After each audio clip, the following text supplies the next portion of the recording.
मोटा मोटा विषय था कि हम राष्ट्रीय स्वयंसेवक संघ आरएसएस के जितने भी कार्यकर्ता स्वयंसेवक होते हैं वो परम पवित्र भगवा ध्वज को अपना गुरु मानते हैं। तो पिछले 99 वर्षों से हम काम कर रहे हैं समाज के बीच में। ये हमारा 100वां वर्ष शुरू होने वाला है विजयदशमी से। तो हम कुछ विषय लेके समाज के बीच में जाने वाले हैं। तो उन विषयों के बारे में मैं चर्चा करता हूँ। तो जो सबसे पहला विषय हमारा है, जो हम पंच परिवर्तन समाज के बीच में लेके जाने वाले हैं, तो पहला जो विषय है वो है कुटुंब प्रबोधन।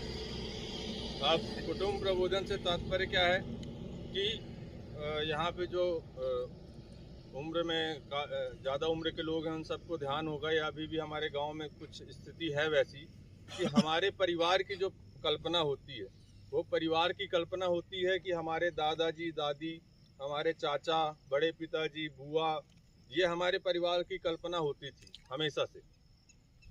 लेकिन अब इसमें परिवर्तन आया है। अगर आप नगरीय क्षेत्रों में जाएंगे तो वहाँ परिवार की स्थिति होती है हम दो, हमारे दो, अगर माता पिता बुजुर्ग हुए तो उन्हें अनाथ वृद्धाश्रम में छोड़ दिया जाता है। तो हम सबको अपने भारत का इतिहास पता है। हमारा 1250 वर्षों का संघर्ष का इतिहास रहा है। हम जिस स्थिति में बैठे हैं, हम हमेशा ऐसे स्वतंत्र रूप से भी यहाँ सब कबड्डी खेल रहे थे और अपना जब मर्जी जहाँ घूम रहे हैं। भारत की हमेशा से ये स्थिति नहीं रही। हमारे देश में शक आए, उसके बाद हूण आए, फिर मुगल आए, अंग्रेज आए, पुर्तगाली आए, ऐसे निरंतर आक्रमणकारी हमारे देश में आते गए और हमारी धन संप्रदाय ये सबका उन्होंने लूटपाट मचाते गए, हमारे लोगों को मारते गए। उसके बावजूद भी 1250 वर्षों के संघर्ष के बावजूद भी हमारा जो परंपराएं, हमारा जो धर्म था ज्यों का तो आज भी खड़ा है। तो उसका अगर कोई सबसे बड़ी शक्ति थी तो वो थी हमारी परिवार व्यवस्था।